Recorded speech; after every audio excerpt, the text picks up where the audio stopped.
welcome to voiceover and Thruxton. So obviously arrived at Thruxton for the testing, absolutely buoyed on enthusiasm after the incredible result at Brands Hatch. I thought about doing like a Brands Hatch debrief video, but I just couldn't figure out a way of doing it without it sounding really cheesy. But obviously I was absolutely over the moon. Never ever expected to be fighting for podiums, not least in race one, and to be chasing the winner over the line was just absolutely incredible. So yeah, I came to Thruxton pretty excited, wanting to move this forwards. Pretty scary track to get your head around at first. I had a Monday track day first, which was mainly spent just learning how to be brave through the corners. But as I showed right at the intro to this video, the corners that are usually comfortably flat are not always comfortably flat. So it's very a test of nerves. A lot of this.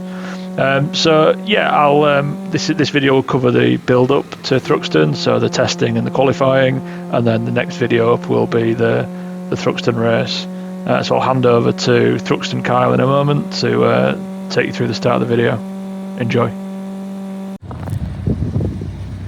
Welcome to Thruxton. Day one concluded. So this has been a track day. Well, this is technically day two for me. I did a cheat track day on Monday. So this has been a Caterham exclusive track day, and we've had all of the ladders here today. Not the 420s. The 420s are not racing here this weekend. So yeah, a bit of a weird day. Kind of track day rules made it a bit awkward, to be honest, to pass people and to be passed. So Jamie's back now, back in the camp. So yeah, just tidying up after day one, and we're back at it tomorrow. We only get 3 test sessions tomorrow, so not much track time and lots of standing around.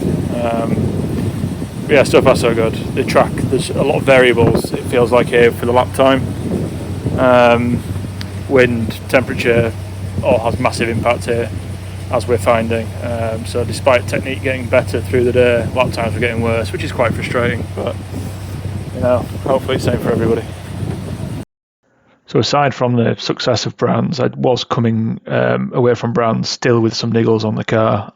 When I was in assembly waiting to go out for the race, the car kept cutting out again. So the car went over to CTS Motorsport. They had a really good look around the car. They manipulated an ECU connector, which seemed to have a good result, but they weren't confident in that the ECU and the wiring harness was healthy. So after some discussions with Caterham, I then took the car to Williams Automotive, who are the dealer local to Thruxton. They gave the car a really good going over, but at this point, the work that CTS had done seemed to have fixed the problem. And I can say now, at the time of recording this, I got through the entire Thruxton weekend without so much of a glitch or an issue. So we're on to Friday now. Carrying on where we left off. This lap I'm in now did end up to be my fastest lap of the weekend, and the main reason why is because of the distance I am to the car in front. That was pretty much the perfect distance where I didn't get slowed down in the final chicane, and it was enough to give me a powerful tow, which from this point on the track onwards, you're pretty much flat out right up until the final chicane. So yeah, this is just a really good example of just how powerful the tow is at Thruxton, and it was a good second clear of the other laps that I'd been running.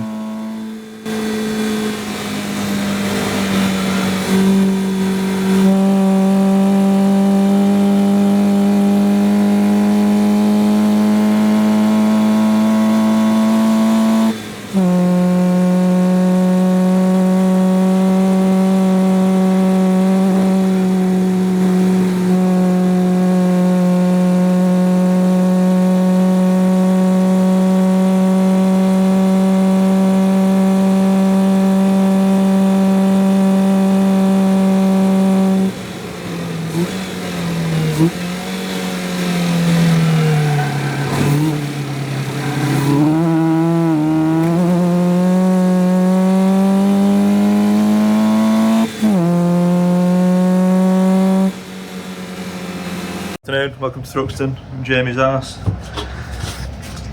Coming up lunchtime on the second test day, which means we've only got one one track session left. So the plan is to get the race tyres on now, so that I can do yes, we'll do one session on the race tyres, so I know how they feel for tomorrow, and then I'll get some lunch first.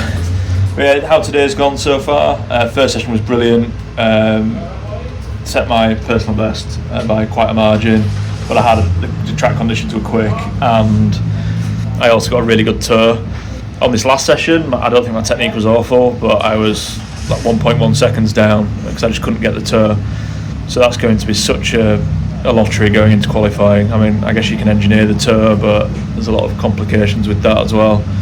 So yeah, I think anything could happen tomorrow. The speed difference is incredible. Anyway, going to get some lunch now and check in with you all later.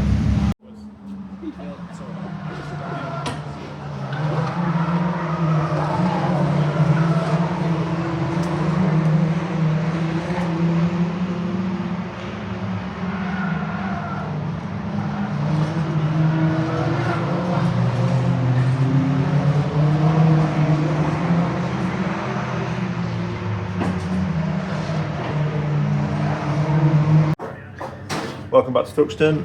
So end of testing now, we're all done. Qualifying next tomorrow morning, first thing, 9 o'clock we're out qualifying.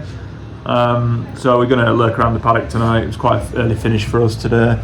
Lurk around the paddock, maybe do a track walk if we can do it, and see if I can find my front number plate, which is somewhere on the track.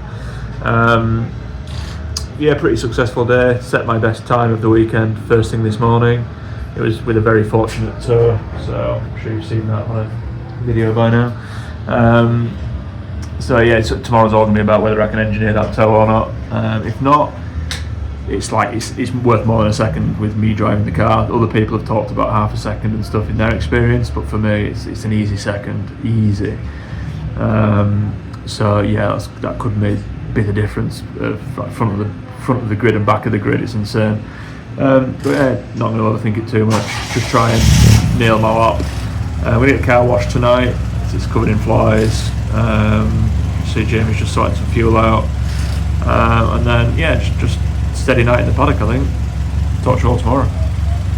So we got out for a bit of a track walk. I'll be honest, we barely got past the first couple of corners, and then we had a pizza delivery to the track, which was pretty cool, just to sit around with some of the other Academy people and some of the road sports people as well, and just enjoy the nice evening.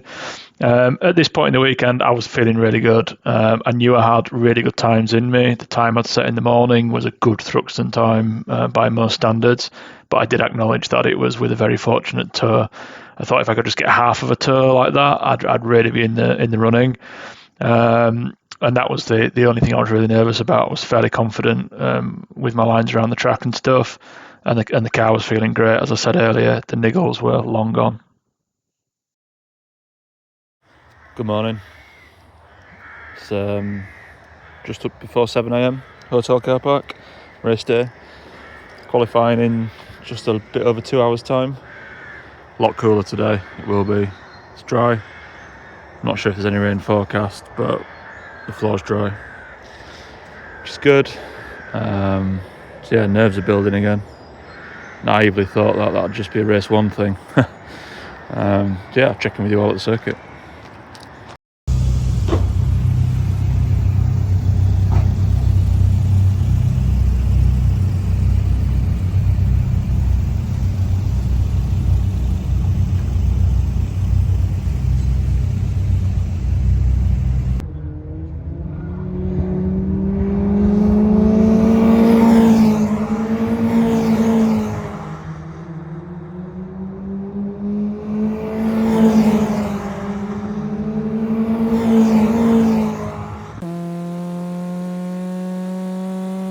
So this was my qualifying lap, the lap that I set my fastest time on in qualifying, and I think I can just summarise it as being just tidy and not particularly spectacular.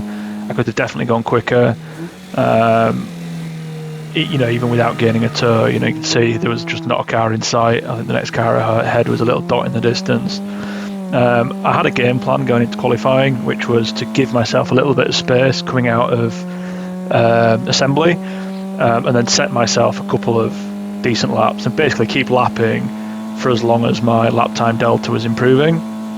And when I felt like I had plateaued out, the hope was by then I would have either have caught up with some traffic so I could manufacture the gap to that traffic, or I could drop right back with 5 or 6 minutes to go and try to find some more traffic. And that seemed to be going well. The car you can see is a little speck in the distance I was catching up with, and I was getting pretty close, and with a few minutes left I was in ideal tow distance on that car. The notable mistake on this lap was right now on the straight. This straight was right in the middle between 4th and 5th gear in our Academy cars, and with a hint of headwind that we had, I grabbed 5th and I was effectively decelerating up the hill. I think if I'd have kept it in 4th and bashed the limiter all the way down, that would have gained me a little bit of time on this lap. Could have made some difference, who knows. So this is coming into the lap where I thought I was in for a real shot of setting a strong time. You see I just caught up with the traffic in front, but they were a really good distance as per my Friday testing time.